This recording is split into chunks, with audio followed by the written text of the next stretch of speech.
တနာရီနီနီလောက်အချိန်ယူပြီးတော့တရားဒေသနာများ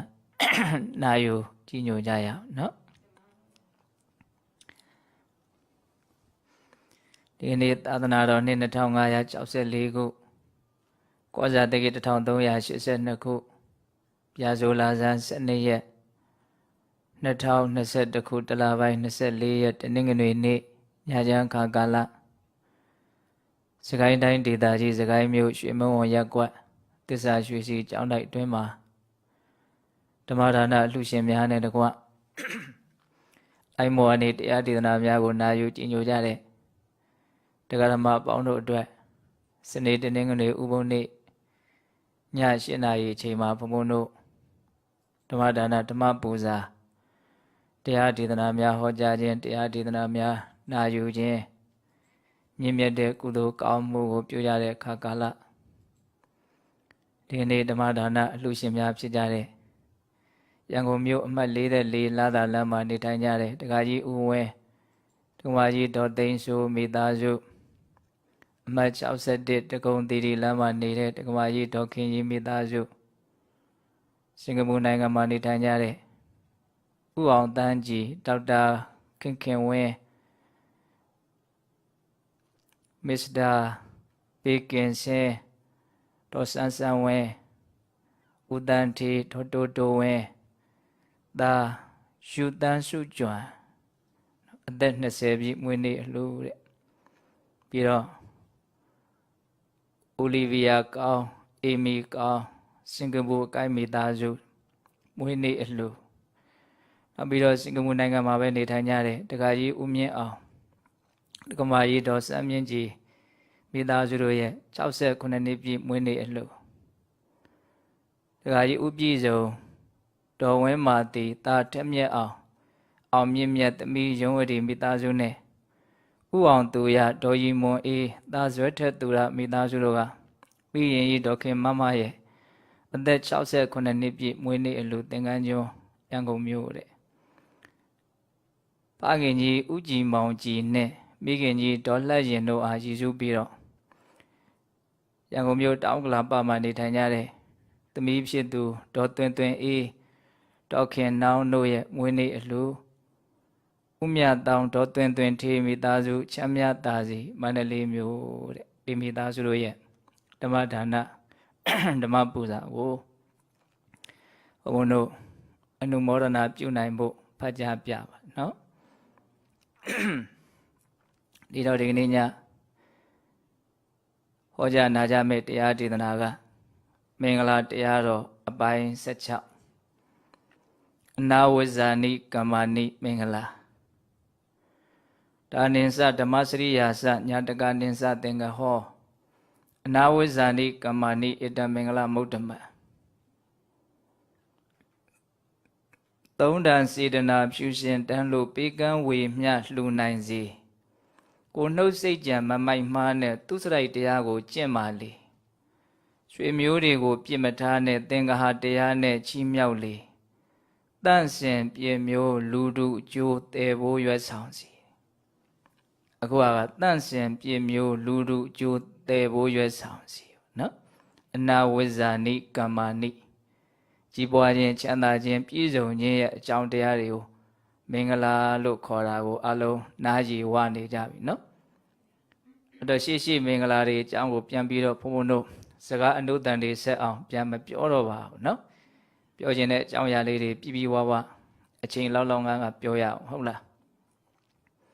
အဲ့တော့အနာဝိဇ္ဇာနိကမ္မနိမင်္ဂလာဆိုတာဘာလဲအနာဝိဇ္ဇဆိုတာအပြစ်ကင်းတဲ့သဘောကမ္မဆိုတာအလုပ်ပေါ့နော်အပြစ်ကင်းတဲ့အလုပ်တွေကိုလုပ်နိုင်တာအပြစ်ကင်းတဲ့အပြောတွေကိုပြောနိုင်တာအပြစ်ကင်းတဲ့အတွေးတွေကိုတွေးနိုင်တာ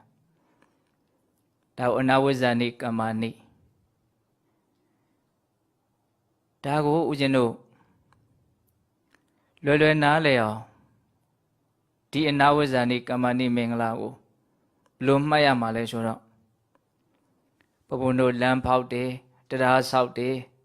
ဇေယျဆောက်တယ်သစ်ပင်ဥယျာဉ်စိုက်တယ်ဒါတွေဟာအနာဝိဇ္ဇကမ္မနော်နောက်ဒုက္ခိတတတ္တဝါတွေကိုကယ်ဆယ်တယ်ကူညီတယ်စောင့်ရှောက်တယ် ဟုတ်လားနောက်ပြီးတော့တည်တဲ့ပုံကိုယ်တွေကိုသင်္ချိုပေးတယ်အဲ့ဒါစာထဲမှာဖွင့်ပြထားတဲ့ဒီအနာဝိဇ္ဇာနိကမ္မနိမင်္ဂလာနဲ့ပတ်သက်ပြီးတော့ဘယ်လိုလုပ်ငန်းတွေကိုအနာဝိဇ္ဇာနိကမ္မနိမင်္ဂလာလို့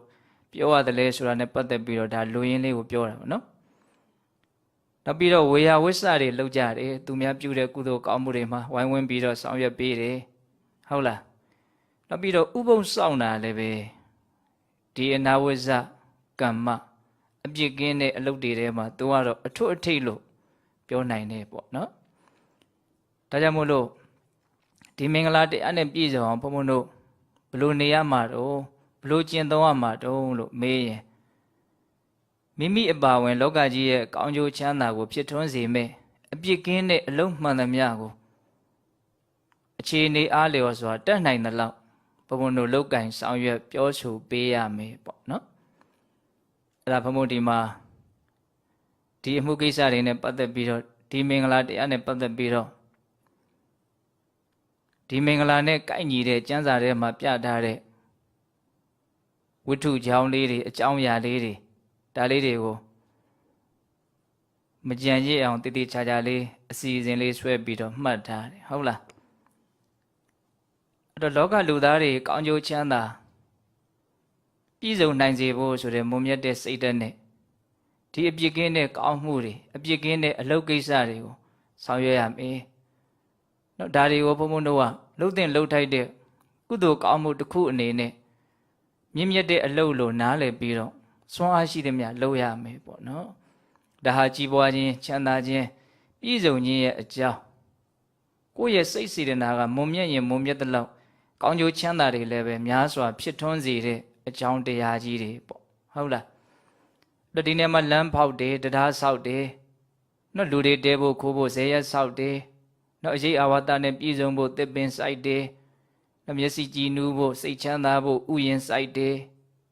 နော်ဒါနဲ့ပတ်သက်ပြီးတော့ကျမ်းစာတွေထဲမှာလူအတိများတာက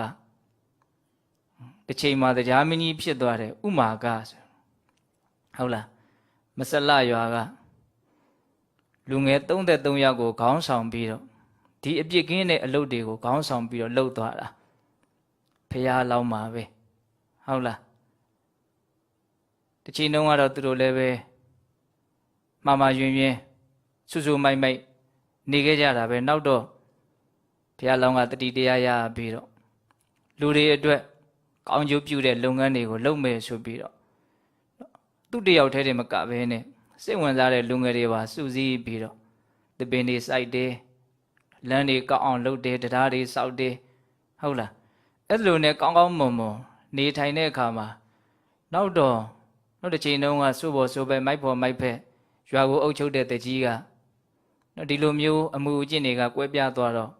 ဘရင်တွေသွားပြီးတော့ဒီလူတွေကဘရင်ကိုတော်လှန်မဲ့လူတွေပုံကံမဲ့လူတွေတပုံလုံနေကြတာဆိုပြီးတော့သွားပြီးတော့ဂုံးတိုက်လို့ဘရင်ကဖမ်းတာဒါလေးကဘာလို့ဘုံဘုံပြောတာတုံးဆိုတော့ဒီမြင့်မြတ်တဲ့အလုပ်တွေကိုလုပ်တာဟာစွမ်းအားတတိရှိတယ်ဆိုတာလေးကိုဒီမှာနော်တက်သေးတာရကလေးတစ်ခုအနေနဲ့တွေ့နေရလို့အဲ့ဒါဘရင်တွေရောက်တဲ့အခါကျတော့ဘရင်ကကောင်းကောင်းမွန်မွန်စစ်ဆေးမနေတော့ဘဲနဲ့တစ်ဖက်စကားနားယုံပြီးတော့ဆင်းနဲ့နင်းပြီးတော့တတ်စီဆိုပြီးတော့အမိန့်ချတယ်အဲ့ဒါအကုန်လုံးဖြာတွေနဲ့လိပ်ပြီးတော့ဆင်းနင်းခိုင်းတယ်အဲ့တော့သူ့ရဲ့လက်အောင်ငယ်သားတွေကိုဘုရားလောင်းက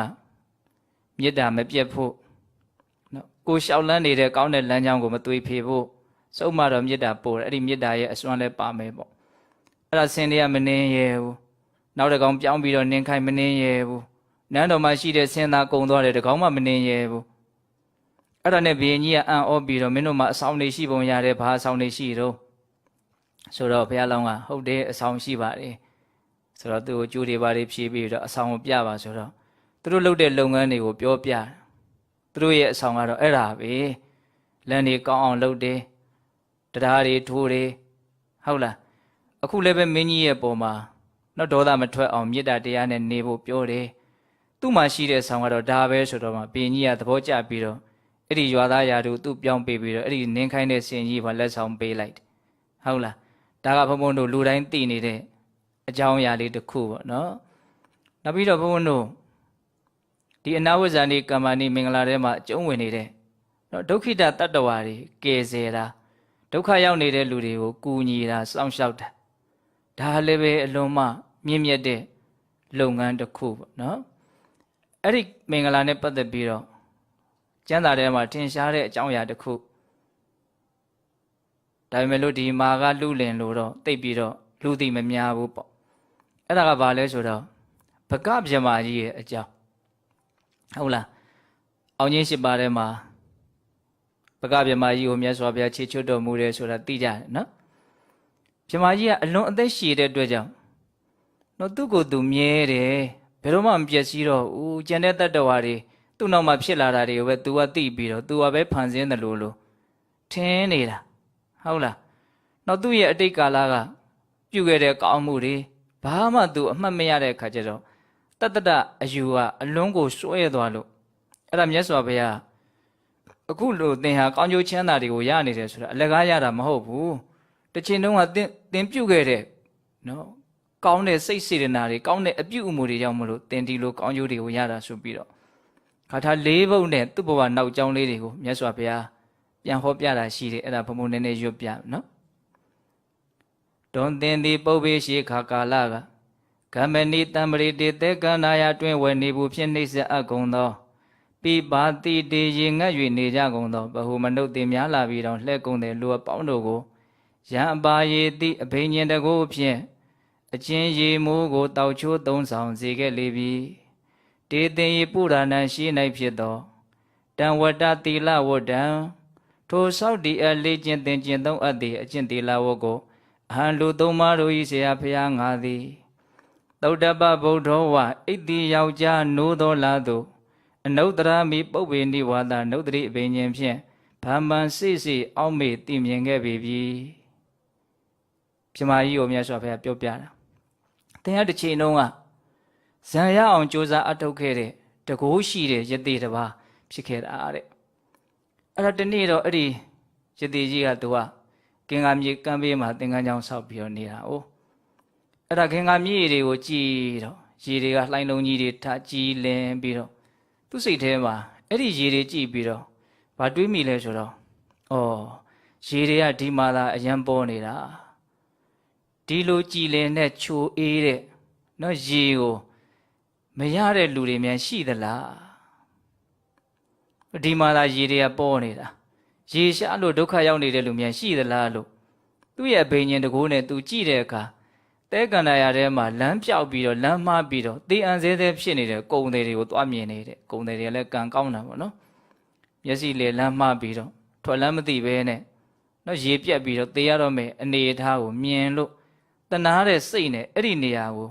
ရေတွေလွှမ်းသွားအောင်ရေတွေစီးသွားအောင်ဘိညာဉ်တကိုးနဲ့အဲ့ဒီရသေးကြီးကလှုပ်ပေးတာတဲ့အဲ့ဒါလူတွေဟာသူ့ရဲ့နော်အဲ့လိုလှုပ်ရကြမို့လို့အသက်မသေးကြဘူးအသက်ရှင်ကြတယ်တင်ပြုတ်ခဲ့တဲ့အဲ့ဒီကောင်းမှုကိုငါဟာအိတ်သောယောက်ျားနိုးသောလားသူငါအကုန်လုံးပြန်ပြီးတော့မြင်တယ်သိတယ်တဲ့မြတ်စွာဘုရားကဒါပါလေဆိုရင်နော်အနာဝိဇ္ဇာနိကမ္မာနိမင်္ဂလာနဲ့ပြည့်စုံခဲ့တာပေါ့ဘဂဗြဟ္မာကြီးကနောက်ထပ်ဗာဆက်ပြီးတော့မြတ်စွာဘုရားပြောတော့ဆိုတော့ဒွန်သင်သည်ပုပ္ပေရှိအတိဝေးစွာရှိခါကာလကအေနီကုလသမိတ်အေနီမြည်သောတာအလွန်ပေါ်များသဖြင့်အေနီကုလအမည်ရသောခင်္ဃာမြစ်စိတ်ကမ်း၌ဂေရှကနိယမာနံသုံမန်းပြူကဖန်းဆောင်၍လာသောဇနံရွာ၌နေသူလူအပေါင်းတို့ကို၎င်းဂဟိတံခိုးသူတို့ယူငင်အပ်သောဥစ္စာစုကို၎င်းယံအာမောစေ၏အင်္ဂါ၄ရစစ်တပ်ကိုဖန်ဆင်း၍ခိုးသူတို့လက်တွင်းမှရှင်ရှင်ကြီးလွတ်မြောက်စေခဲ့လေပြီတေသင်၏ပုရဏံရှိ၌ဖြစ်သောတံဝတ္တသီလဝတ္တံထိုစောက်တည်အပ်လေလာကျင့်သုံးအပ်သည့်အကျင့်သီလဝတ်ကိုအဟံလူသုံးပါးတို့၏ဆရာဖျားငါသည်သုတ္တပဗုဒ္ဓဝါဣတိယောက်ျားနိုးသောလားသို့အနုတ္တရာမိဖန်ဖန်စိစိအောက်မေ့သိမြင်ခဲ့ပြီဒါဘာပြောတာတော့အဲ့ဒီယတိကြီးဘဝတုန်းကပဲတဲ့သင်ဟာရွာတရွာမှာအမိပြုတ်ပြီးတော့နေတယ်ဟုတ်လားအဲ့ဒီရွာကနော်အေနီကုလလို့အမည်ရတယ်တဲ့ဘာဖြစ်လို့ဆိုတော့အေနီအမည်ရှိတဲ့သားကောင်တွေပေါ်လို့ဟုတ်လားအဲ့ဒီနာမှာသူနေရင်းနဲ့ဒီနေ့တော့တကိုးတွေဓမြတွေကအဲ့ဒီရွာလူတွေကိုနော်လာရောက်ဖမ်းဆီးနှိပ်စက်ပြီးတော့ပစ္စည်းတွေကိုလူယူသွားကြတာအဲ့ဒါလူတွေအော်ကြဟစ်ကြတဲ့အတန်ကို ယတိကြီးကအဘိညာဉ်သားနဲ့ကြားအဲ့ဒီမှာဗာမင်းဖြစ်ကြတော့လို့ကြည်တော့နော်လူဆိုးတခိုးတွေနှိမ့်ဆက်လို့ဒုက္ခရောက်နေတဲ့ရွာသူရွာသားတွေကိုမြင်တယ်အဲ့ဒါနဲ့သူကအင်္ဂါ၄ပါးနဲ့ပြည့်စုံတဲ့စစ်တပ်ကြီးဖန်ဆင်းပြီးတော့အဲ့ဒီနာကိုသွားပြတခိုးတွေကတေတေကြီးကဖန်ဆင်းထားတာလို့မသိဘူးဟာဘယင်တကယ်လာတယ်ထင်ပြီးတော့အကုန်လုံးပြေးကြတာပေါ့နော်အဲ့ဒီမှာယတိကြီးကထပ်ပြီးတော့နော်ဒီအိမ်ကပစ္စည်းဟာဒီအိမ်ပဲပြန်ပြီးတော့ရောက်ပြီးတော့နေပါစေအဋိဋ္ဌာန်နဲ့ထပ်ပြီးတော့သူဖန်ဆင်းနေတဲ့ဒါကြောင့်ပစ္စည်းတွေလည်းမပြောင်းမရှာလူတွေလည်းဘေးကင်းရန်ကင်းဖြစ်တယ်အဲ့ဒီကောင်းမှုကိုသင်ပြုခဲ့တာကိုငါသိတယ်တဲ့မြတ်စွာဘုရားဒါပါလေအနာဝိဇ္ဇာနိကမ္မာနိပေါ့နော်ဒါကျမ်းစာတွေထဲမှာပြထားတဲ့အကြောင်းအရာလေးတွေကိုဘဟုတုတဖြစ်အောင်လို့ပြောပြတာနော်အပြစ်ကင်းတဲ့အလုပ်ကိုလုပ်ရခြင်းဟာမင်္ဂလာလို့တူတူလေးပြောလိုက်ရင်လည်းပြီးတာပါပဲသို့တော်ကျမ်းစာတွေထဲမှာနော်ဘလို့ဘဟုတုတနဲ့ဘလို့သိစရာလေးတွေရှိတယ်ဆိုတာလေးကိုကြည်ပြန့်ပြန့်သိဖို့ဘုန်းဘုန်းတို့ဒီရွယ်ချက်လေးနဲ့ပြောပြနော်ဆက်ပြီးတော့မြတ်စွာဘုရားပြောပြန်တယ်တွန်တင်ဒီပုပ်ပေအတေဝေးစွာရှိခါကာလ၌လုဒေနာကြမ်းကြုတ်ခတ်ထန်သောနာဂေနာယေနနဂါတိခင်္ကာယခင်္ကာမြည်သောတာသမိန်ရေရင်၌မနုဿကပ္ပနှစ်ရွာနေညာလူအများကိုပြက်ပြားဆုံးရှုံးစေလိုသောကြောင့်ဂဟိတနာဝံ6လံနှိမ့်ဆက်သောလေကိုဗလတာအဘိညာဉ်စွမ်းအဖြင့်ပတရှလွှမ်းမိုး၍အာမောစေထနဂါဘေမှကင်ဝေလွတ်မြောက်စေခဲ့ပြီးတေသိပုရာဏံရှိ၌ဖြစ်သောတံဝတ္တသီလဝဋ္ဌံထိုစောက်တည်းအလေးလာကျင့်သုံးအပ်သည့်အကျင့်သီလဝတ်ကိုအဟံလူသုံးပါးတို့၏ဆရာဖျားငါသည်သုတ္တပဗုဒ္ဓဝဣတိယောက်ျားနိုးတော်လားလင်အနုတ္တရာမိဖန်ပန်းစိစိအောက်မေ့သိမြင်ခဲ့ပြီဒါဟာဘာပြောတာတော့အချိန်တုန်းကတဲ့အဲ့ဒီခင်္ကာမြစ်ပေးမှာပဲသူနေတာအဲ့ဒါခင်္ကာမြစ်ရဲ့အထက်နာရွာတရွာနဲ့အောက်နာရွာတရွာနော်သူတို့သားသူတို့သမီးမင်္ဂလာဆောင်ကြတာပေါ့နော်အဲ့လိုမင်္ဂလာဆောင်ကြတဲ့အခါကျတော့နှစ်ဖက်အမျိုးတွေပျော်ကြလွန်းလို့ပါလို့တုံဆိုတော့လှေတွေကိုဖွဲ့ပြီးတော့တခါတည်းဖောင်ကြီးကြီးလို့လှုပ်တယ်အဲ့ဒီပုံမှာမန္တကြီးတွေပါကြီးတွေဆင်းပြီးတော့ခင်္ကာမြစ်ထဲမှာတီးကြမှုတ်ကြကားကြခုံးကြစားကြတောက်ကြဟုတ်လားအဲ့လိုမျိုးနေတဲ့အခါအဲ့ဒီခင်္ကာမြစ်မှာရှိတဲ့နဂါအမျက်ထွက်တယ်တဲ့ဟုတ်လားအမျက်ထွက်တဲ့ကြောင့်ဒီလူတွေအကုန်တတ်မယ်ဆိုပြီးတော့အဲ့ဒီနဂါတခါတည်းရေတွေကနေခွဲထွက်လာပြီးတော့လှေတွေကိုမှောက်အောင်သူကလှုပ်အဲ့ဒီမှာလူတွေကကြောက်လန့်ပြီးတော့အော်ကြဟစ်ကြတော့အဲ့ဒီအတန်ကိုလည်းပဲအဘိညာဉ်သားနဲ့ကြားပြီးတော့ယတိကြီးကကဲမယ်ဒီဒုက္ခရောက်နေတဲ့လူတွေကိုကဲမယ်အဲ့ဒါဘလို့ကဲတော့ဆိုတော့သူကနဂါကြောက်တဲ့ဂလုံပုံတံဖန်ဆင်းပြီးတော့သွားကဲတာတဲ့အဲ့ဒါကြောင့်နဂါကတခါတည်းရေထဲဝင်ပြေတော့မှလူတွေလည်းပဲချမ်းသာရရအဲ့ဒီကောင်းမှုကိုသင်ပြုခဲ့တာကိုငါသိတယ်ငါမြင်တယ်တဲ့မြတ်စွာဘုရားကဟုတ်လားနောက်ဆုံးကာထသူ့ရဲ့ကောင်းမှုပါဆက်ပြီးတော့မြတ်စွာဘုရားပြောပြတော့ဒါကတော့အနာဝိဇ္ဇာနိကမ္မနိမင်္ဂလာနဲ့သိပြီးတော့မဆိုင်မလို့ဘဟုတုတတစ်ဆက်တည်းနော်နားလည်ဖို့ဘုံဘုံတို့ပြောပြအဟံလူသုံးပါးတို့၏ဆရာဘုရားငါသည်အတီတေဧတသမိန်ဘဝေအတိတ်ကာလတခုသောဘဝတုန်းကဒီကေတဝဟုနာမမြည်တွင်သူတော်သင်ယတိဖြစ်ခဲ့သောသင်ဤဗတ္တစရောဓမ္မာနိယစိကမြဲတွေအန္တေဝတိကတပိဖြစ်သော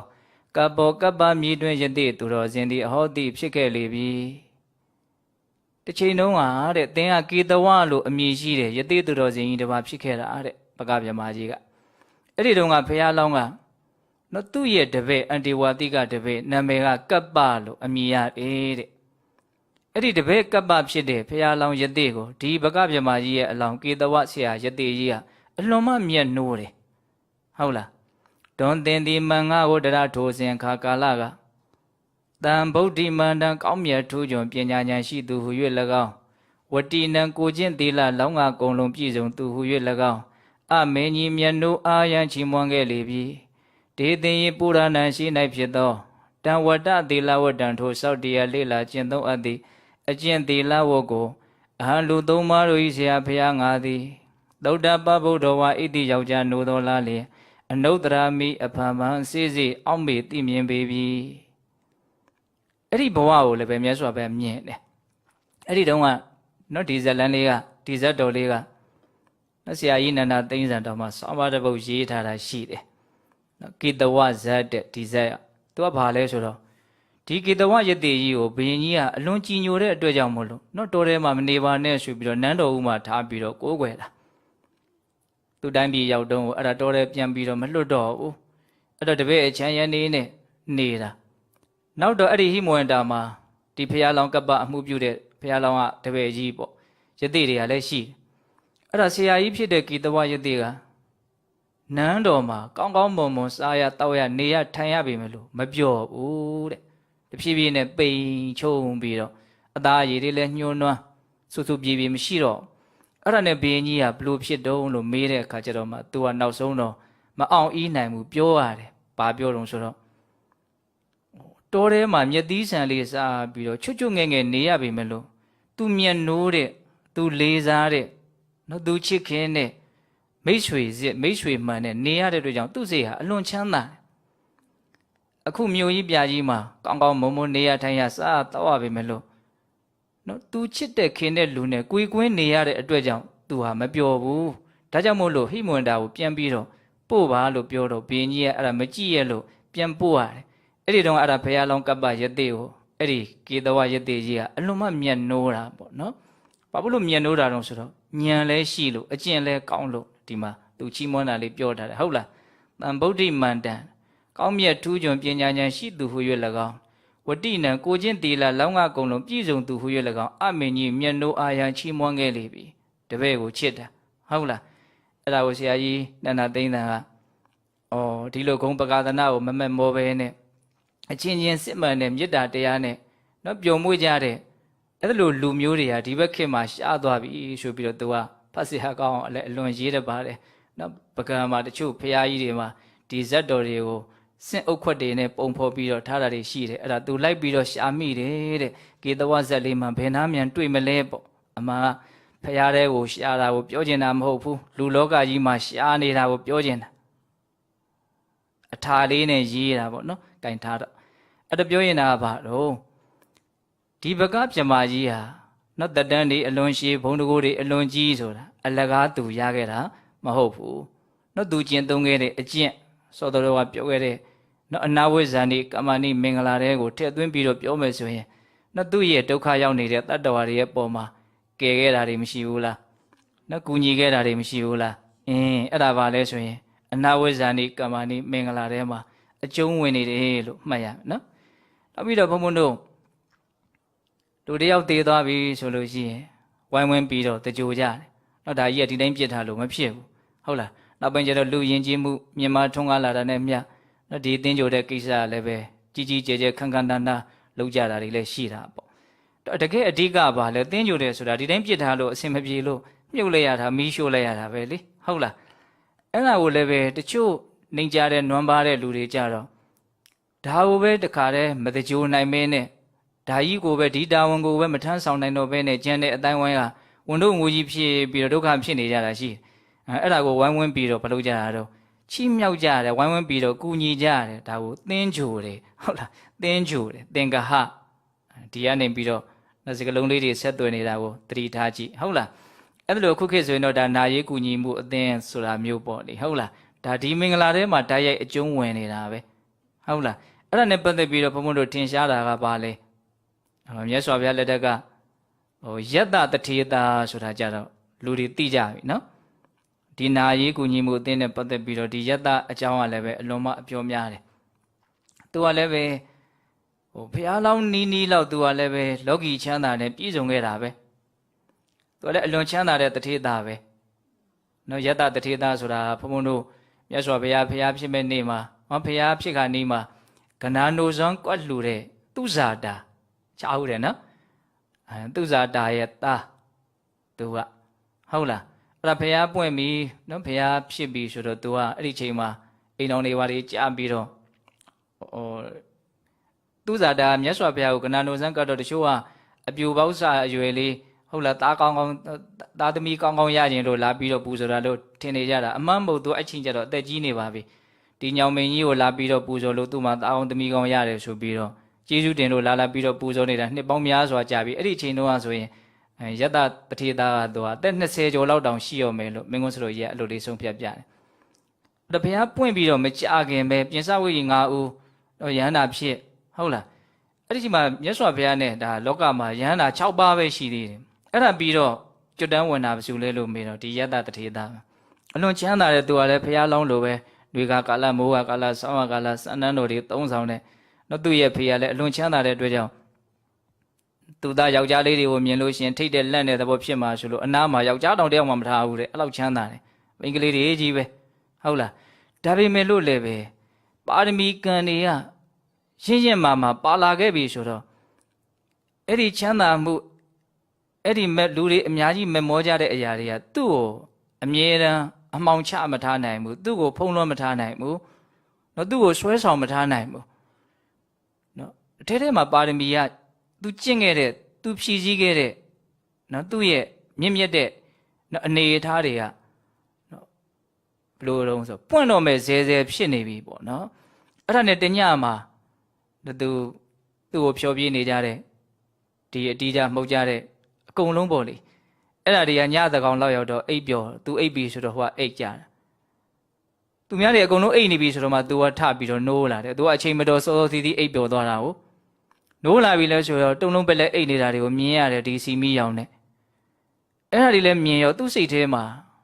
အလုံးကိုထိတ်လန့်သွားတယ်ပေါ့နော်ချမ်းသာတယ်ဆိုတာဘာတော့နော်လူသေးကောင်းတွေ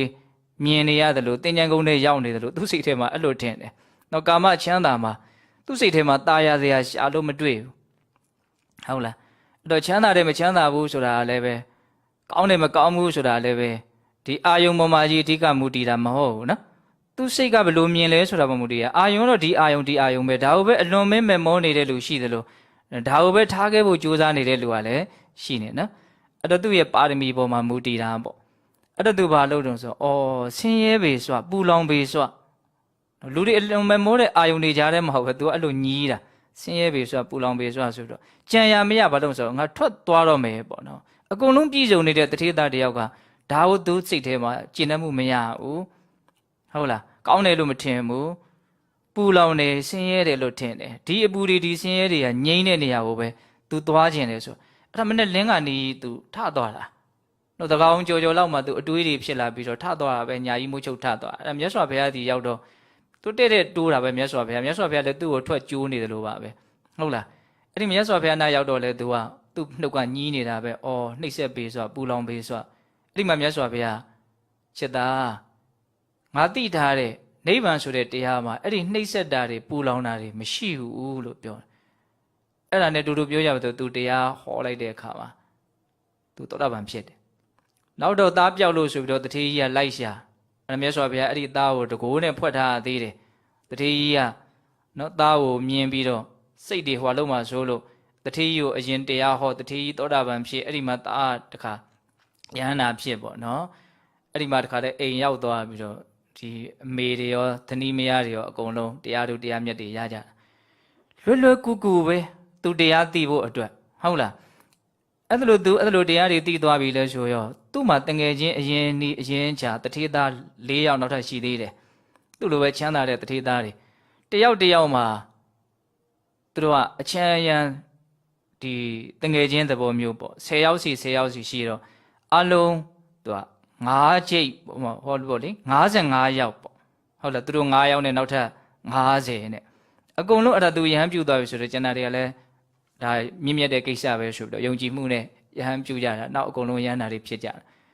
ဘာဖြစ်လို့သူတို့အုပ်စုသူကခေါင်းဆောင်ပဲတကယ်ကတော့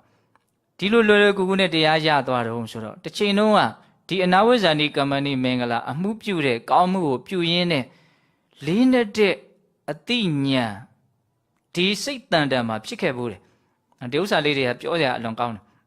အဲ့ဒါဘာတစ်ခုတော့သူကဘာလုပ်တုံးဆိုတော့သူကခေါင်းဆောင်ပြီးတော့သူ့ရဲ့တငယ်ချင်းနော်သူပါဆို55ယောက်ပေါ့နော်အဲ့ဒါဘာလုပ်ကြတုံးဆိုတော့ခိုးရမဲ့သေးတဲ့လူတွေတကြိုမဲ့လူတွေမရှိတာတွေရှိလည်းပဲသူတို့ဝိုင်းဝန်းပြီးတော့တကြိုတဲ့ကိစ္စကိုလုပ်တာဟုတ်လားအဲ့ဒါသင်္ချိုင်းမှာမြင်မြုပ်တယ်မီးရှို့တယ်အခါအားလျော်စွာအခြေအနေရသူတို့အကုန်လုံးလုပ်ကြတာပေါ့နော်အဲ့ဒါဒီနေ့မှာတော့အဲ့ဒီလိုအလောင်းကောင်ကိုသူတို့ဝိုင်းဝန်းပြီးတော့မြုပ်ကြရင်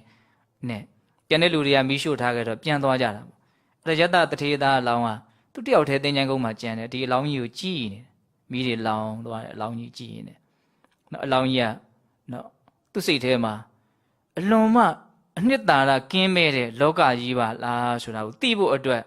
ဆက်သွယ်ပေးလိုက်တဲ့အရာကြီးလို့ဆိုရမယ်ကြည်နေတာဒီအလောင်းကြီးကိုကြည်နေတာပဲဒီအလောင်းကြီးရဲ့တန်ဖိုးမဲ့ပုံကိုမြင်ရင်းနဲ့သူ့ကိုယ်သူလည်းတန်ဖိုးမဲ့တယ်လို့မြင်မယ်လောကမှာရှိတဲ့လူတွေအကုန်လုံးကတန်ဖိုးမဲ့တယ်လို့မြင်မယ်ပေါ့နော်အဲ့ဒီမှာသူအတုပတင်ညာကိုရတယ်တဲ့နော်အတုပကိုအကြောင်းပြုပြီးတော့အလွန်ထိရောက်တဲ့အတိညာရသွားတာပေါ့နော်အဲ့ဒါနဲ့သူအိမ်ပြန်ပြီးတော့သူ့တငယ်ချင်းတို့ပုံသွားခေါ်တယ်သူ့အဖေတို့အမေတို့သူ့မိန်းမတွေရောခေါ်လာပြီးတော့အဲ့ဒီလိုအတိညာမျိုးရအောင်အဲ့ဒီအလောင်းကြီးကိုကြည်ခိုင်းတယ်။အဲကျန်တဲ့လူတွေလည်းကြည်တော့သူ့လိုပဲအတိညာရလောကီအတိညာပေါ့နော်အဲ့ဒီညာကိုရအောင်လုပ်ခဲ့ဘူးလို့အခုဒီမှာစီမီရောင်မှာအလွန်လှပတဲ့အမျိုးသမီးတွေနော်အိပ်ပျော်နေကြတာကိုကြည့်ပြီးတော့သူ့စိတ်ထဲမှာဒါတွေကဘယ်လိုဖြစ်နေအပူတွေအလောင်းတွေဆင်းရဲမှုကိုဖြစ်စေတဲ့အရာတွေလိုပဲမြင်တာဟုတ်လားဒါပါလေဓာတ်တတိလိုက်လာတာပေါ့နော်အဲ့တော့သူတို့ရဲ့ဒီအနာဝဇ္ဇန်ဒီကမ္မဏိမင်္ဂလာဟုတ်လားဒီအပြစ်ကင်းတဲ့အလုပ်တွေကိုလှုပ်ရင်းနဲ့ဘာဖြစ်သွားတာလဲတဆင့်တက်ပြီးတော့အတိညာဉ်နေမြင့်မားသွားတာပေါ့နော်အဲ့ဒါကြောင့်မလို့ဒီအနာဝဇ္ဇန်ဒီကမ္မဏိမင်္ဂလာနဲ့ပတ်သက်ပြီးတော့ဒီသူသေးကိုတင်းညိုတဲ့ကိစ္စတွေကိုလည်းပဲဘုံဘုံတို့နော်မြင့်မြတ်တဲ့လုပ်ငန်းကိစ္စတစ်ခုအနေနဲ့နားလည်ပြီးတော့ကြိုးစားနိုင်ဖို့လိုတယ်ပေါ့နော်နောက်ပြီးတော့ဘုံဘုံတို့ဗာပြောဖို့စဉ်းစားထားတော့ဆိုတော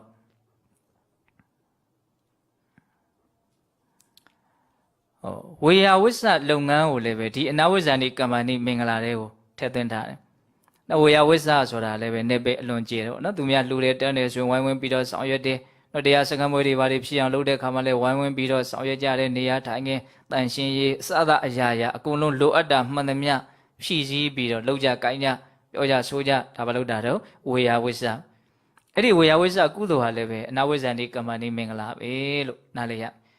အဲ့ဒီဝေယဝိဆနဲ့ပတ်သက်ပြီးတော့ဘုံပြောဖို့ဒီမှာမှတ်ထားတာလေးကပါယတိမင်းနဲ့ဥတ္တရလူလင်ဆိုတာလေးကဝိမာနဝတ္ထုပါဠိတော်မှာနည်းနည်းထင်ရှားတယ်ပေါ့ပါယတိမင်းဆိုတာကမြတ်စွာဘုရားပြိဋိဘံစံပြီးတဲ့နောက်မှာစံကျေတဲ့တရားစကားကိုပြောတတ်တဲ့ရှင်ကုမာရကတ္တပမထေရရဲ့ခြေချွတ်မှုကြောင့်အတိမန်အမြင်မှန်ကိုရတာသူကငကောကမိစ္ဆာအယူရှိတဲ့မင်းတစ်ပါးပေါ့နော်ရှိဘဝနောက်ဘဝကိုမယုံကြည်ဘူးလူဟာသေးပြီးရင်ပြီးတာပဲဆိုပြီးတော့ပါယတိတုတ်တန်ဆိုတာဦးဇင်းတို့ဒီကနေ့ကမဟာဝကပါဠိတော်ထဲမှာအလွန်မှထင်ရှားတယ်။နော်လူတယောက်သေးပြီးနောက်ထပ်ပြီးတော့ဘဝတစ်ခုဖြစ်တယ်ဆိုတာသူကလက်တွေ့စမ်းတာအလွန်မှရက်ဆက်တယ်ကြမ်းတမ်းတယ်။နော်တေတံအပြစ်တင်တဲ့ရာဇဝသားတွေကိုအိုးတဲ့ထဲအပေါ်ကသေရင်နဲ့အလုံးပိတ်အောက်ကမီးနဲ့ရှို့အသက်ဘယ်နာထွက်သွားတယ်လို့ကြည်တာတဲ့။ဘယ်နာမှထွက်သွားတာမတွေ့တဲ့အတွက်ကြောင့်နောက်ဘဝဆိုတာမရှိဘူးလို့သူကအဲ့လိုတွေလောက်တာဟုတ်လားပြီးတော့တေတံကြတဲ့လူကိုအသက်ဘယ်နာလေးကသွားတယ်လဲဆိုတေဂာနီးအနေထားလေးထိရောက်အောင်အရေကုန်လေးတွေကစအကုန်ခွာတစစီအကုန်လုံးဖြည့်ရဲပြီးတော့ရှာတယ်ကဲလူကိုအဲ့လိုလောက်တယ်အဲ့ဒီဘင်းရင်ဟုတ်လားနောက်တော့ရှင်ကုမာရကတ္တပကဥပမာပေါင်းများစွာနဲ့သူ့ကိုအမြင်မှန်ရအောင်ခြေချွတ်တယ်အပြောကလည်းအလွန်ကောင်းတဘာဝကြကြပြောတတ်တဲ့အခါကျတော့မင်းကြီးကအတိမှန်အမြင်မှန်ရတော့သူဒါနာကောင်းမှုတွေဘာတွေပြုတယ်ပေါ့ဒါပေမဲ့ तू ကပြုတော့ပြုပါရဲ့ရိုးရိုးသေးသေးမရှိဘူးလေးအနဲ့မထားဘူးပေါ့နော်တဆင့်ခိုင်းတဲ့လူကိုပဲပြစ်စလက်ခတ်ထားတာပေါ့အဲ့ဒါ तू ခိုင်းတာကိုလှုပ်ပေးရတဲ့ဝေယဝရှလှုပ်တဲ့ခေါင်းဆောင်ကဥဒ္ဒရလူလင်းနဲ့ဘုရင်ကြီးရဲ့အလှူကိုခေါင်းဆောင်ပြီးတော့ तू ဝေယဝရှဆောင်ရွက်ပေးတယ်ဟုတ်လားအဲ့ဒါသူတို့နှစ်ယောက်သေးတဲ့အခါကျတော့တကယ်လှူတဲ့အလှရှင်ဖြစ်တဲ့ပါယတိမင်းကြီးကစတုမာရနတ်ပြည်ပဲရောက်တယ်ဝေယဝရှလှုပ်တဲ့ဥဒ္ဒရလူလင်းဟာဟောရိနာနတ်ပြည်ထိရောက်သွားတယ်ဟုတ်လားဘာလဲဒါဘာကွာသွားတာလဲဆိုတော့ဒါကြတော့စိတ်ထားကွာသွားတာပေါ့နော်ကိုယ့်ရဲ့စိတ်ထဲကတကယ်ကိုမြင့်မြတ်နုံနုံတန်ဖိုးထားပြီးတော့ဒီအလုပ်ရဲ့တန်ဖိုးကိုနားလည်ပြီးတော့လုပ်တဲ့အနေအထားဒါကွာသွားတာပဲဟုတ်လားဒါကြောင့်ဝေယဝိဆနဲ့ပတ်သက်ပြီးတော့နော်အားရစရာကောင်းတဲ့နော်ဒါအဖြစ်အပျက်လေးတစ်ခုလို့ဆိုရမှာပေါ့နော်နောက်ပြီးတော့ဘုံဘုံဒီမှာဦးစားပေးပြီးတော့ပြောနေတာကဥပုံဆောင်သုံးတဲ့အလုပ်ကိုလည်းပဲအနာဝိဇ္ဇာနိကမ္မဏိမင်္ဂလာထဲမှာထည့်သွင်းပြီးတော့နားလည်ရမယ်နော်ဥပောတထဥပုံဆောင်နေအဲ့ဒီဥပုံဆောင်တာနဲ့ပတ်သက်ပြီးတော့ဒါဦးဇင်းတို့ဗုဒ္ဓဘာသာဝင်တွေဆိုရင်ဥပုံနေ့မှာဘာသာရေးစိတ်ဝင်စားကြတဲ့ပုံကိုယ်တွေကဥပုံဆောင်ပြီးတော့နော်ကိုနော်မြင့်မြတ်အောင်တန်ဖိုးရှိအောင်နော်ကောင်းတဲ့ဘာဝနာတရားတွေကိုပွားများတဲ့နေရာမှာအထောက်အကူပြုအောင်ဆိုတော့အလွန်ကောင်းတဲ့ရည်ရွယ်ချက်တွေနဲ့ချို့ဥပုံဆောင်ကြတာတွေမရှိဘူးလားရှိတယ်အဲ့တော့ဥပုံနဲ့ပတ်သက်ပြီးတော့မြတ်စွာဘုရားကတော့နှစ်မျိုးဟောတာပေါ့နော် ရှစ်ပါးသီလရှစ်ပါးဥပုပ်ဟောတာရှိတယ်ကိုးပါးသီလကိုလည်းဥပုပ်ဆိုပြီးတော့ဟောတာလည်းရှိအဲ့ဒီထဲမှာယဟန်တွေကိုဟောတဲ့တုတ်တန်တွေရှိသလိုဝိသခအကြောင်းမကြီးကိုဟောတာလည်းရှိတယ်တခြားနာမည်ရှိတဲ့နော်တရားတော်မတွေကိုဟောထားတဲ့တုတ်တန်တွေလည်းပဲတွေ့ရတယ်ဒီဥပုပ်နဲ့ပတ်သက်ပြီးတော့အဲ့ဒီမှာဝိသခကိုဟောထားတဲ့ဥပုပ်နဲ့ပတ်သက်ပြီးတော့သူဘာပြောထားအောင်ဆိုတော့နော်ဒီရှစ်ပါးသီလစောင့်တည်ကြပြီဥပုပ်စောင့်တည်ကြပြီဆိုလို့ရှိရင်ထားရမယ့်စိတ်ထားလေးမြတ်စွာဘုရားသင်ပေးတယ်အလိုသင်ပေးတော့ဆိုတော့နော်ယဟန္တာအရှင်မြတ်တွေဟာသူတစ်ပါးရဲ့အသက်ကိုမတတ်ကြဘူးသွေးစွန်းတဲ့လက်မရှိဘူးသူတစ်ပါးကိုနှိမ့်ဆက်ညှင်းဆဲတာမရှိဘူးသူတစ်ပါးရဲ့အသက်ကိုတပ်ဖြတ်တယ်ဆိုတာမရှိဘူးသူတို့ဟာသာဝရအဲ့ဒီကိစ္စကိုနော်စောင့်စည်းထားကြတယ်သာဝရစိတ်ကတမင်စောင့်စရာမလိုဘဲနဲ့လုံခြုံနေတယ်ပေါ့နော်အဲ့လိုယဟန္တာအရှင်မြတ်တွေဟာသူတစ်ပါးအသက်ကိုမတပ်ဖြတ်ကြသလိုငါလည်းပဲဒီနေ့တနေ့သူတစ်ပါးကိုနှိမ့်ဆက်ညှင်းဆဲခြင်းတပ်ဖြတ်ခြင်းမလုပ်ဘူးဒါကြောင့်မလို့ငါအရာတော်တယ်ယဟန္တာတွေနဲ့ငါဒီပြင်နေရာမှာအလွန်ကွာခြားပေမလို့သူတို့ဘာအသက်ကိုမတတ်ကြတဲ့နေရာမှာတော့တူးနေတယ်လို့စဉ်းစားရမယ်တဲ့ဥပုံဆောင်တဲ့ပုဂ္ဂိုလ်တွေအဲ့ဒါရှစ်ပါးသလုံးအဲ့လိုစဉ်းစားရမယ်မခိုးဘူးနော်ကာမကိစ္စကိုရှောင်ကျဉ်တယ်အပြမစရိယဟုတ်လားပြီးတော့ပါတော့လိန်ညာပြီးတော့မပြောဘူးရက်သေးတာမတောက်စားဘူးနေလွန်ညာတာမစားဘူးဟုတ်လားတချင်းဆိုတာတီးတာမှုတ်တာကာရာခုံတာကိုယ်တိုင်လည်းမလုပ်ဘူးကြီးရှုနားထောင်တာလည်းမရှိဘူးပြီးတော့လိန်တာခြေတာဖိတာလိန်တာဒါတွေလည်းပဲမလုပ်ဘူးနော်အဲ့လိုမျိုးမြင်သောနေရာမြတ်သောနေရာလည်းမနေဘူးဒီရှစ်ခုလုံးကိုတစ်ခုချင်းကိုစဉ်းစားရမယ်ယဟန္တာရှင်မြတ်တွေဟာဒီကိစ္စတွေနဲ့ပတ်သက်ပြီးတော့သူတို့ဟာလုံးဝပြည့်ပြည့်စုံစုံရှောင်ကျင်ကြတယ်စောင့်စည်းကြတယ်ကျင့်သုံးကြတယ်ငါလည်းပဲဒီနေ့တည်းရဲ့ဒီပြင်နေရာမှာသာယဟန္တာတွေနဲ့မတူတာဒီနေရာမှာတော့တူးနေတယ်လို့ကိုယ်အလုတ်ရဲ့တန်ဖိုးကြီးမားပုံမြင့်မြတ်ပုံကိုအဲ့လိုလေးမြတ်စွာဘုရားဆင်ញင်ရမယ်လို့အဲ့လိုလေးပြောတာနော်အဲ့လိုပြောပြီးတော့မြတ်စွာဘုရားဘာပြောလို့ဆိုတော့အဲ့လိုဖြူရှင်တန်ရှင်းစွာစောင့်ထိန်လဲရတဲ့ဥပုပ်သီလဟာတဲ့နော်အဲ့မြတ်စွာဘုရားခေတ်ကဒီမဇ္ဈိမဒေသမှာတိုင်းကြီး16တိုင်းရှိတယ်ပေါ့နော်ကိုယ်တိုင်းကိုဘရင်နဲ့ကိုပေါ့ဟုတ်လားအဲ့ဒီတိုင်းကြီး16တိုင်းကိုအစိုးရတဲ့ပိုင်ဆိုင်တဲ့လော်ဂီလိုပြောရရင်တော့ဒါအလွန်မှကြီးကျယ်တဲ့လူချမ်းသာပေါ့ဟုတ်လားအဲ့ဒီချမ်းသာဟာဒီဥပုပ်သီလစောင့်ထိန်လို့ဖြစ်လာမဲ့အကျိုးကိုကြည့်လိုက်မယ်ဆိုရင်နော်16ပုံလို့တပုံတောင်မမီဘူးတဲ့ဥပုံဆောင်လိုက်ရလို့ဖြစ်တဲ့အကျိုးကျေးဇူးဟာတာလွန်ပြီးတော့ကြီးမားတယ်အဲ့ဒါကိုမြတ်စွာဘုရားနတ်ပြည်ရဲ့ချမ်းသာနဲ့ရှင်ပြီးတော့ပြောတယ်နော်လူချမ်းသာဆိုတာနတ်ချမ်းသာနဲ့ရှင်လိုက်လို့ရှိရင်အထီးကျန်ချမ်းသာလို့ဆိုရမယ်တဲ့ဘာမှဆိုပြေမှုမရှိဘူးပေါ့နော်တကယ်ချမ်းသာလို့ပြောလို့မရဘူးဟုတ်လားအဲ့ဒါနတ်တွေရဲ့ချမ်းသာကိုမြတ်စွာဘုရားစတုမာရနတ်ကနေပြောတယ်နော်ဆိုကြပါစို့တာဝလိန္ဒာနတ်ဆိုလို့ရှိရင်သူတို့ဒီမှာတရက်ကဘုံဘုံတို့ဒီမှာနှစ်တရာကိုယ်ဒီမှာနှစ်တရာသူတို့ဒီမှာတရက်ပေါ့နော်အဲ့ဒါသူတို့တက်တန်းကဘယ်လောက်ကြာအောင်ဆိုနှစ်ပေါင်း1000အဲ့တော့မြောက်ကြည့်လိုက်လို့ရှိရင်36တန်းရှိတယ်လူသက်နဲ့ဆိုရင်တာဝလိန္ဒာနတ်တွေဟာဟုတ်လား36တန်းရှိတယ်အဲ့ဒါနတ်ပြည်တစ်ခုချင်းမြတ်စွာဘုရားရှင်းပြနောက်ဆုံးပရဏိမိတဝတ္တဝတိနတ်ဆိုရင်ဘုံဘုံခုနတော့ကဏ္ဍပေါင်းဆက်လေးနဲ့တွက်လာအဲ့ဒီပရဏိမိတဝတ္တဝတိနတ်ပြည်မှာတရက်ကလူပြည်မှာဆိုလို့ရှိရင်နှစ်ပေါင်းသူက1600ရှိတယ်တဲ့နှစ်ပေါင်း1600မှာသူတို့ကတရက်ပဲရှိတယ်ပေါ့နော်အဲ့ဒါသူတို့ရဲ့တက်တန်းကဘယ်လောက်ရှိတော့နှစ်ပေါင်း16000ရှိတယ်တဲ့ရက်30ကိုတစ်လ12လကိုတစ်နှစ်နှုံးနဲ့သွားတာပေါ့နော်အဲ့ဒါမြှောက်လိုက်တဲ့အခါကျတော့တန်ပေါင်း9216တန်းရှိဟုတ်လားပရဏိမိတဝတ္တဝတိနတ်ပြည်ရဲ့တက်တန်းပေါ့နော်အဲ့ဒါကိုကြည့်မယ်ဆိုလို့ရှိရင်ခုနကတော့ပြောခဲ့တဲ့ဒီမင်းစည်းစိမ်ဟာဒီဥပုပ်ရဲ့စည်းစိမ်ကို16ပုံလို့တပုံတောင်မမီဘူးဆိုတာလိုတောင်လိုနေသေးတယ်လို့ပြောရမှာနော်အဲ့ဒါမြတ်စွာဘုရားအဲ့လိုမျိုးဥပုပ်သီလကိုမြင့်မြတ်တဲ့အကြောင်းစောင့်ထိန်တဲ့အကြောင်းကျင့်သုံးတဲ့အကြောင်းမြတ်စွာဘုရားအဲ့ဒီမှာဟောတာနောက်ကိုးပါးသီလကြတော့ဗာထည့်ရမှာတော့ဘုန်းဘုန်းတို့နော်မေတ္တာနဲ့နေတဲ့အလေးအကျင့်ပေါ့နော်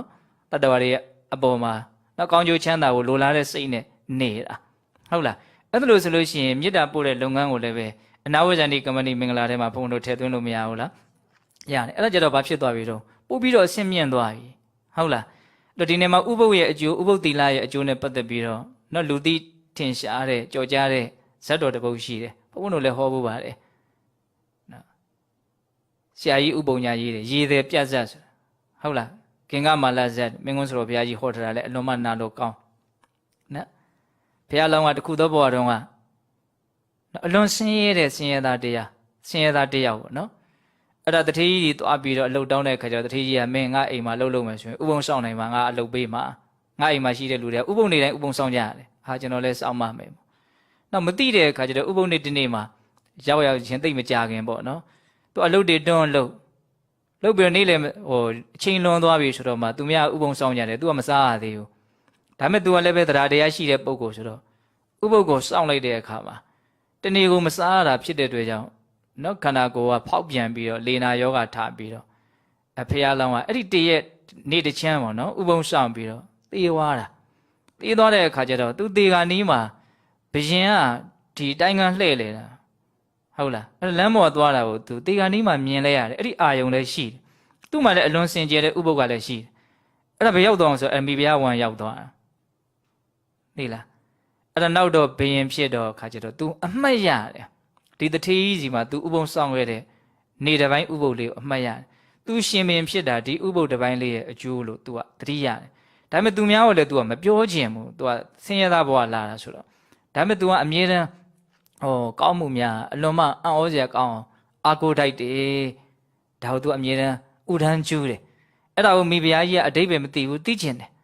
အတိတ်ပဲသိချင်တဲ့အခါကျတော့ဘာလို့တုံးဆိုတော့ဆတ္တာတဲ့နဲ့ပေါင်းတယ်ဆတ္တာတဲ့ရဲ့နာမည်ကကင်္ဂမာလတဲ့ဟုတ်လားနဒီအကြောင်းအရာလေးကနောက်မှအရင်ထင်ရှားတာပါတော့ရှင်အနန္ဒာအလောင်းကအလွန်ဆင်းရဲတဲ့ရေးသေးဟုတ်လားသူပတ်စံလေးတပဲတကားမုတ်ကြဖွက်ထားတာလေးကိုသူသွားယူတာလေတချင်းတကြော်ကြော်နဲ့နေပူနဲ့အမုံပါအဆောင်းမပါနော်အပေါ်ကဘူးအောက်ကဘူးအဲ့ဒါကိုဘယင်ကြီးကအံ့ဩပြီးတော့ခေါ်မေးတာပတ်စံလေးတပဲသွားမဆိုတနာလွန်းလို့သွားမယူနဲ့ငါနှစ်ပဲပေးမယ်ဘယင်ကြီးပေးတဲ့နှစ်ပဲလေးယူပါမယ်သူဟာလည်းမစွန့်နိုင်ဘူးနောက်ဆုံး1000ပေးမယ်1000လဲယူမယ်သူတပဲလေးလည်းသွားပြီးတော့အပဲဝက်တပဲတောင်မဟုတ်နော်ပဲဝက်လေးလည်းသွားယူပေးရစီနောက်တော့သူ့ကိုထိနှန်းစည်းစိမ်တဝက်ခွဲပေးတယ်ဒါဘဝပါခဲ့တဲ့ရေစက်တွေကြောင့်ပေါ့လေဟုတ်လားထိနှန်းစည်းစိမ်တဝက်ခွဲပြီးတော့လဲထိနှန်းစည်းစိမ်တဝက်တော့ယူတယ်အဲ့ဒါသူအရှင်မင်းအဲ့ထိနှန်းစည်းစိမ်တဝက်ရပြီးမှအဲ့ဒါကိုအချမ်းရံနေနဲ့သွားပြီးတော့အဲ့ဒီပဲဝက်ကလေးကိုသွားယူသေးတယ်ဆိုရှင်အနန္ဒာလောနောက်ကျတော့ဘယင်ကြီးကိုသူကတတ်မယ်နော်တိုင်းပြည်ကို2ယောက်ခွဲအုပ်နေရတာစည်းစိမ်မပြည့်ဝဘူးတတ်မယ်တော့သူ့စိတ်ကအဲ့လိုဖြစ်တယ်တန်တဲနဲ့ခုတ်မယ်ဆိုတော့3ချိန်တိတိအဲ့လိုလုပ်တယ်သူကြီးသူကြောင့်သူ့မှာဒီလောက်ကြီးဆင်းရဲတဲ့အနေအထားနဲ့ချမ်းသာတဲ့အနေအထားကိုရောက်တာဒါဟုတ်သူလောဘအလိုလိုက်ပြီးတော့လုပ်တော့နောက်ဆုံးသူ့ထိတ်လန့်သွားတယ်အလွန်ကြီးရဲ့တန်ဝေကရပြီးတော့အဘင်ကြီးကိုတောင်းပန်ပြီးတော့တောထွက်သွားတယ်အဲ့ဒါမတကမင်းဆိုတာသူ့တန်တာမှာဖြစ်တဲ့လောဘရဲ့ဆိုးဝါးမှုကိုမြင်ပြီးတော့ဒီလောဘကိုငါအမြင့်ဖြတ်မယ်ဆိုတဲ့သဘောမျိုးနဲ့လှုပ်သွားတာပေါ့နော်ဟုတ်လားဒါက तू ကဇလန်းရဲ့တစ်ပိုင်းစောတော်ကပြောတဲ့ဥပုပ်ရဲ့အကျိုးက तू ကတစ်မျိုးဟုတ်လားမိဖုရားကြီးကဒီဥဒန်းကျူးကျူးနေရအောင်မသိဘူးမသိတော့သိချင်လို့ဘင်ကြီးမေးတယ်ဘင်ကြီးကမပြောဘူးအဲ့ဒါနဲ့ဆတ္တာတဲ့နဲ့ပေါင်းတယ်ဆတ္တာတဲ့ကပြောကင်္ဂမာလဘာဖြစ်လို့ဆတ္တာတဲ့နဲ့ပေါင်းတော့ဆိုတော့ဆတ္တာတဲ့ကိုနော်ဘင်ကြီးကဆတ္တာတဲ့နဲ့ပတ်သက်ပြီးတော့မိဖုရားကြီးကိုပြောဥတာရှိတယ်နော်ဒီကောင်ကနော်တကယ်ဆိုလို့ရှိရင်ဒီမွေးတွေပါတွေကိုနော်နှုတ်ပြီးမှရိတ်တာမဟုတ်ဘူးပေါ့အခုရိတ်ပြီးမှနှုတ်တဲ့အခါကျတော့နှုတ်ပြီးဆိုရင်နာတယ်ပေါ့နော်အဲ့ဒါကြောင့်မလို့ပြီးကနေ့မှာငါ့ကိုအလွန်နှိပ်စက်တဲ့ကောင်အဲ့ဒါငါဒီကောင်ကိုငါခေါင်းတောင်ဖြတ်ချင်တယ်ပေါ့ဘင်ကြီးကမိဖုရားကြီးကိုပြောတယ်မိဖုရားကြီးကအဲ့ဒါကိုသိတဲ့အခါအေးဆတ္တာတဲ့ကိုခေါ်ပြီးတော့မင်းနောက်ကိုဘင်ကြီးရဲ့စမုတ်စိတ်ကိုပြင်ပေးလို့ရှိရင်မင်းအရင်နှုတ်ပြီးတော့မှရိတ်အဲ့လိုနီးလေးပေးလိုက်တယ်အဲ့တိုင်ခိုင်းတဲ့အတိုင်းလို့တော့ဘင်ကြီးကသဘောကျသွားပြီးတော့ကဲမင်းလိုတဲ့စုကိုတောင်းဆိုတဲ့စကားလာမယ်ဆိုတော့မိဖုရားကြီးကတိလို့ဟုတ်လားတကယ်လို့လိုတဲ့စုကိုတောင်းပါဆိုဘင်ကြီးဥဒန်းကျူးတာဘာလဲဆိုတဲ့အဲ့ဒီအတိတ်ပဲကိုမေးခိုင်းတာမင်းကငါစုတွေလက်တွေအများကြီးပြေးမှာငါအဲ့ဒီအတိတ်ပဲသိချင်ဟုတ်လားအဲ့ဒါနဲ့ခင်ကမှလာအဲ့လိုမေးတဲ့ခါကျတော့ဘင်ကြီးကမထူးပါဘူးဆိုပြီးတော့သူ့တယောက်တည်းမပြောဘဲနဲ့တိုင်းသူပြည်သားအကုန်စုဝေးပြီးတော့မှပြောတယ်တော့တစ်ချိန်လုံးကဆင်ရဲသားတယောက်ဖြစ်ခဲ့တာနေ့တစ်ပိုင်းဥပုံစောင့်ရလို့သူဒီအကျိုးကျေးဇူးကိုရတာဒါကြောင့်တရားကိုကုသိုလ်ကောင်းမှုကိုအားကိုးကြဖို့အဲ့လိုမျိုးသူကတရားဟောရင်တော့အကုန်လုံးကိုပြောတာအဲ့လိုလဲပြောလိုက်ရောကျန်တဲ့လူတွေကဘလောက်အသိဉာဏ်ရသွားတယ်ရမသွားဘူးတော့မသိဘူးစောစောကဆတ္တာတဲ့ဖြစ်တဲ့ခင်ကမာလာတော့တကယ်ကိုပဲပါမီပါတဲ့ပုဂ္ဂိုလ်လို့ပြောရမယ်။အော်ကြည်စမ်းနေ့တစ်ပိုင်းလေးကောင်းမှုလုပ်တာတောင်ဒီလောက်အကျိုးကျေးဇူးများတယ်ဆိုရင်ငါလက်ကြံနောက်ထပ်ငါလက်ကြံဘဝတစ်ခုလုံးမှာငါကောင်းတာကြီးလုပ်သွားတော့မယ်။ဟုတ်လားအဲ့လိုကောင်းတာကြီးလုပ်သွားမှာဆိုဘယ်လိုလုပ်မလို့ အိမ်တော်သားမွေးဘွားနဲ့နေလို့အဆင်မပြေဘူးဆိုပြီးတော့ဘင်းကြီးဒီတောင်းမှန်ပြီးတော့တခါတည်းသူကလည်းဘာလို့တော့ဟိမွန်တာဝင်ပြီးတော့ရစ်တစ်ဝစ်ပြီးတော့ကောင်းတဲ့အကျင့်ကိုကျင့်တာဟုတ်လားစောတော်ကတယောက်ကဘာတော့လောဘရဲ့သဘောကိုမြင်ပြီးတော့ကျင့်တာဟုတ်လားဒီလူကတော့ဘာတော့ကောင်းမှုရဲ့အကျိုးကိုမြင်ပြီးတော့ကျင့်တာအဲ့ဒါဘုံဘုံတို့လောဘသဘောနဲ့ကောင်းမှုအကျိုးဆိုပြီးတော့လွန်ခဲ့တဲ့10နှစ်လောက်ကဟောထားတာလေးရှိဟုတ်လားအဲ့တော့ဒါပါလေနော်ဥပုပ်ရဲ့အကျိုးကျေးဇူးခုနကတော့မြတ်စွာဘုရားဘယ်လိုဟောတာတော့နော်ဒီ16တိုင်း16တိုင်းကိုနော်အုပ်ဆိုးရတာဟာဒီဥပုပ်ရဲ့အကျိုးကျေးဇူးကိုကြည့်မယ်ဆိုရင်16စိတ်လို့တစ်စိတ်တောင်မမီဘူးလို့ပြောတာဟုတ်လားအဲ့တော့ဒါကခင်္ဂမလဇတ်လေးကိုဘုံဘုံကပြောဖို့လို့နော်ဒီထဲမှာတိုးထားအဲ့တော့ဘာလဲအနာဝဇ္ဇာတိကမ္မဏိမင်္ဂလာဆိုတာနော်လမ်းဖောက်တယ်တရားဆောက်တယ်ဇေယျဆောက်တယ်တစ်ပင်စိုက်တယ်ဥယျာဉ်ပန်းပန်းစိုက်တယ်ဟုတ်လားတခိတတတ္တဝါတွေကိုကယ်ဆယ်တယ်ကူညီတယ်နော်တည်တဲ့လူတွေကိုသင်ကြိုးတယ်ကုသိုလ်ကောင်းမှုသူများပြုရတဲ့နေရာမှာဝိုင်းဝန်းပြီးတော့ဆောင်ရွက်ကြတယ်အများကြီးပါပဲအကုန်လုံးခြုံပြောမယ်ဆိုရင်တော့လောကရဲ့ကောင်းကျိုးကိုဆောင်ရွက်တာပေါ့နော်လူလောကကောင်းကျိုးဆောင်ရွက်တာပြီးတော့ဗါတော့ဥပုံဆောင်တယ်နော်ဒီဥပုံဆောင်တယ်ဆိုတာလည်းပဲအလွန်ပြောခြင်းတဲ့အဲ့ဒီအိဗယ်လေးကိုအဲ့ဒါဘာတုံးဆိုတော့ဒီမလိုလားအပ်တဲ့စိတ်ရဲ့အညစ်အကြေးတွေကိုဖြစ်စေနိုင်တဲ့အနှောင့်အယှက်တွေကိုသူကဖယ်ရှားတဲ့သဘောပဲလေညသာမစားဘူးဆိုတာနဲ့ညသာအတွက်လိုရမယ့်ကိစ္စတွေကအကုန်လုံးဝန်ကပေါ့တော့တာဒီခေတ်ဆိုရင်ပိုးတောင်မှအကျိုးကျေးဇူးကတည်သေးတယ်သူကအစားလျှော့ရင်ကျမကြီးကကောင်းမယ်လေညနေပိုင်းမစားလို့ရှိရင်ဟုတ်လားကျမကြီးရှူတော့ပဲကြီးကြီးနော်မြင့်မြတ်တဲ့အလုပ်ကိုလုပ်ဖို့အတွက်အချိန်ရဖို့ဆိုတဲ့ရှုထောင့်ကပဲကြည်ကြည်ဟုတ်လာ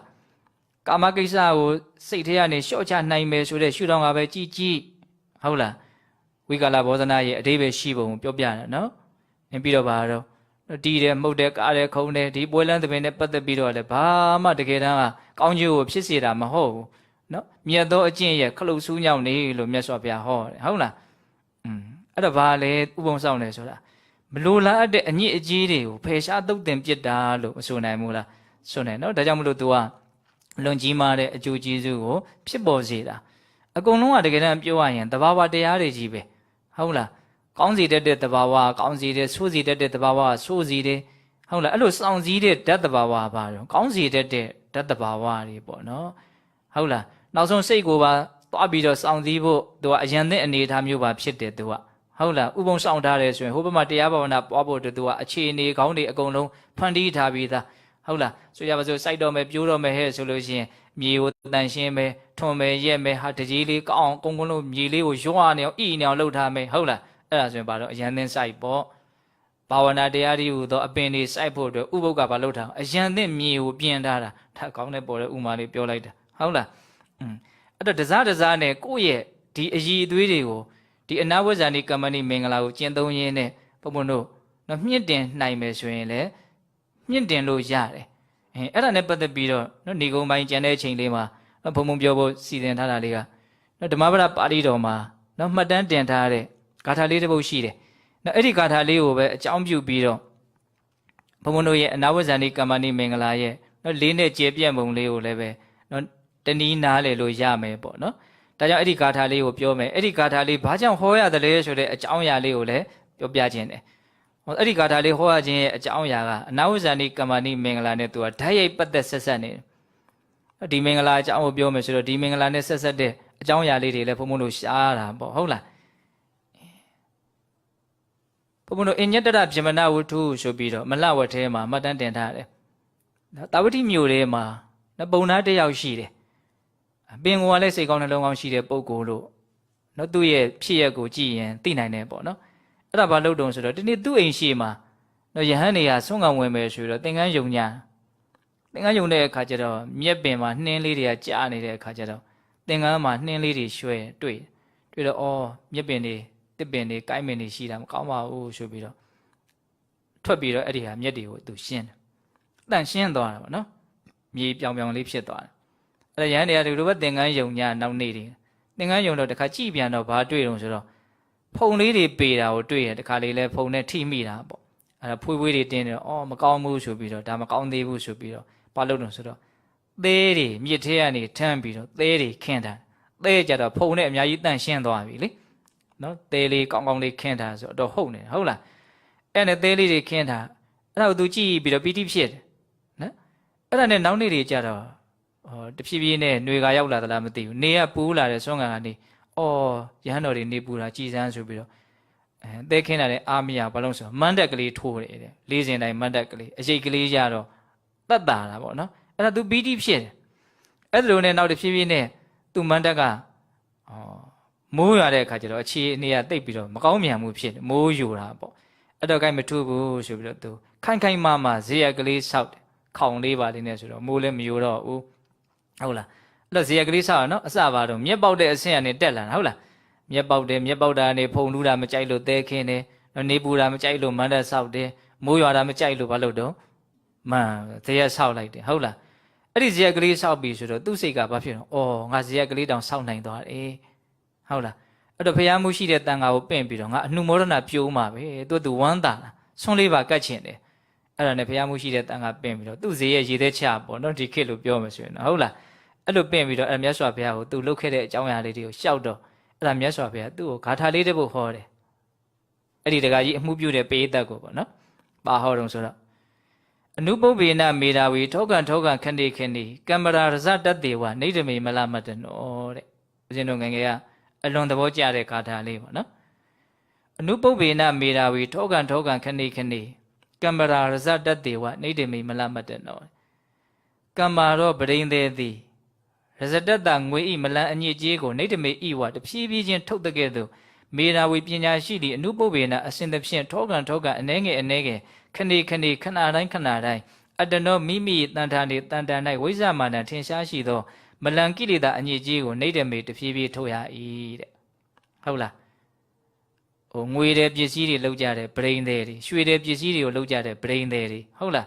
းအဲ့ဒီရွှေတို့ငွေတို့ရဲ့အညစ်အကြေးကိုသူတို့ကဘယ်လိုတော့တဖြည်းဖြည်းချင်းလေးထုတ်ရတယ်ဟုတ်လားငွေမှာကတ်နေတဲ့အညစ်အကြေးကိုသူတို့နီးပညာသူတို့နီးဟန်နဲ့ဘာလို့တော့တဖြည်းဖြည်းနဲ့ထုတ်ရတယ်ထုတ်ပါများတဲ့အခါကျတော့ငွေသားလေးကြီးတန်လေးကြံတယ်တန့်ရှင်းတော့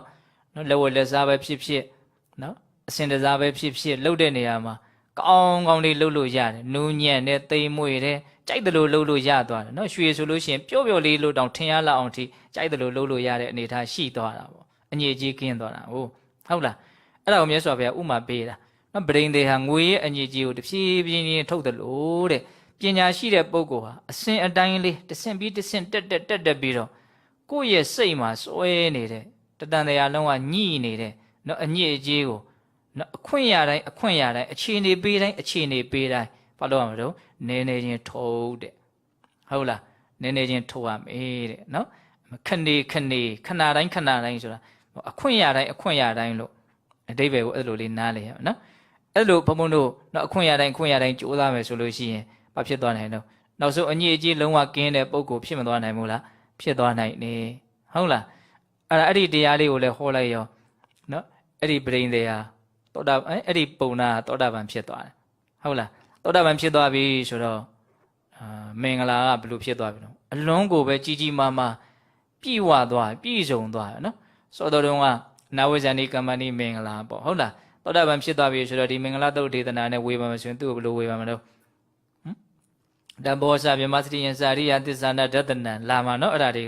ကတဖြည်းဖြည်းနဲ့မင်္ဂလာကအဆင့်တွေကမြင့်မြင့်သွားမှာဟုတ်လားတဘောစာချုပ်ချမ်းချွေတာတဲ့အကျင့်မြမစတိယတတိပဋ္ဌာန်ဝိပဿနာမဂ္ဂင်အကျင့်ဒါတွေကိုကျင့်ရတာမင်္ဂလာလာလိမ့်မယ်ဟုတ်လား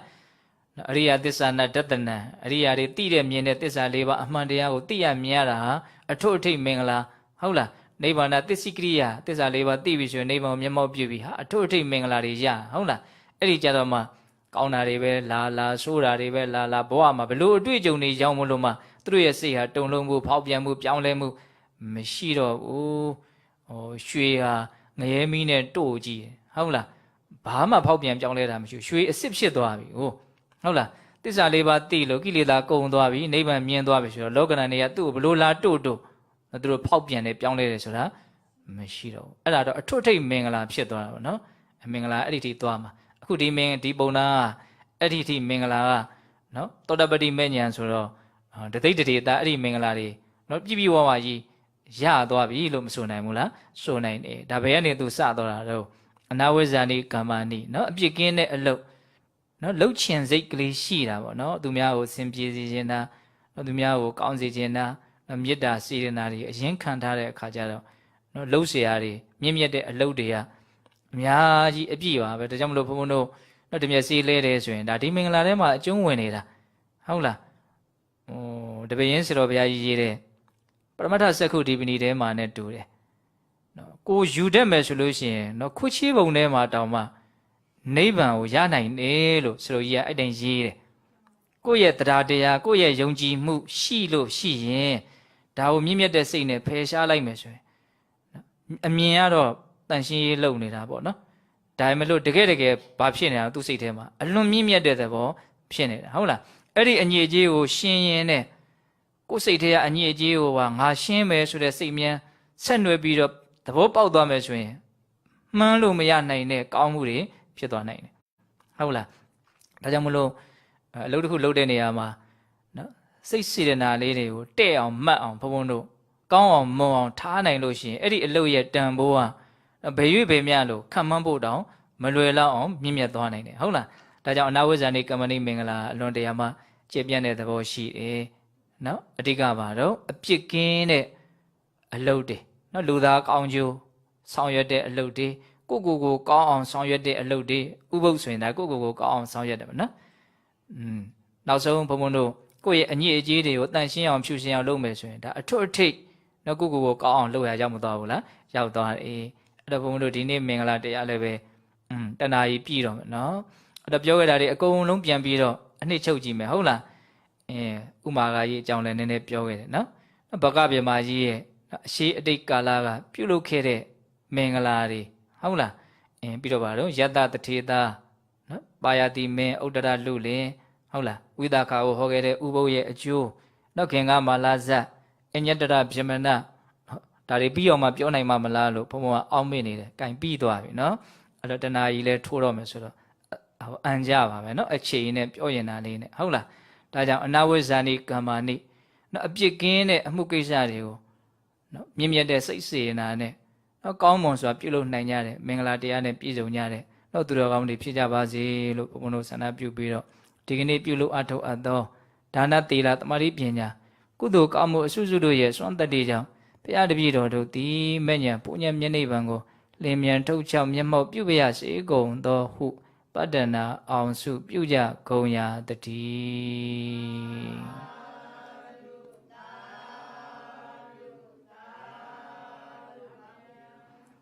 ကြိုင်အလုံးအလူရှင်တွေရောတရားနာပိသတ်တို့ရောကိုပြုထားတဲ့ကုသိုလ်ကောင်းမှုအစွစုကိုအာယုံပြုပြီးတော့ဤကုသိုလ်တို့ကြောင့်မဲ့ညာပုညံမျက်နှိပ်ပံကိုမျက်မှောက်ပြုပြရစေလို့ဆုတောင်းကြမယ်အလုံးသောတတ္တဝါနာနာကုသိုလ်ကောင်းမှုရဲ့အဖို့ပါကအညီအမျှရပြီးတော့ချမ်းသာကြပါစေလို့စေနာမေတ္တာရှိထားပြီးတော့အမြတ်တမ်းများပေးဝေကြမယ်အလုံးညီညာညာလိုက်ပြီးတော့ဆိုကြမယ်အရှင်ဘုရားရာပြီးတော်တို့သည်ယနေ့ယခုပြုလုပ်အပ်သောဒါနသီလသမာဓိပညာကုသိုလ်ကောင်းမှုအစွစုတို့သည်မဲ့ညာဖို့ညာညနေဗံကိုမျက်မှောက်ပြုရန်အာကောင်းသောအထောက်အပံ့ဖြစ်ပါစေတည်းဤကောင်းမှုဤကုသိုလ်တို့ဤဖို့ပါကကိုအသက်ထင်ရှားရှိမရှိဖြစ်ကုန်သောဘိုးဘွားမိဘဆွေမျိုးသားချင်းတို့အားအစာထား၍30ဘုံကျင်လီကုန်သောတတ္တဝအနန္တတို့အားအညီအမျှပေးဝေငှပါ၏အမျှရကြ၍ကိုယ်စိတ်နှဖျားကျမ်းမာချမ်းသာကြသည်ဖြစ်ကြပါစေသောကုသိုလ်အမြတ်ယူတော်မူကြပါကုန်လောသာဓုသာဓုသာဓုကုသိုလ်အမြတ်ယူတော်မူကြပါကုန်လောသာဓုသာဓုသာဓုကုသိုလ်အမြတ် အမြတ်အမြတ်ယူတော်မူကြပါကုန်သောသာဓုသာဓုသာဓုအလုံးကိုယ်စိတ်နှပြချမ်းသာကြပါစေ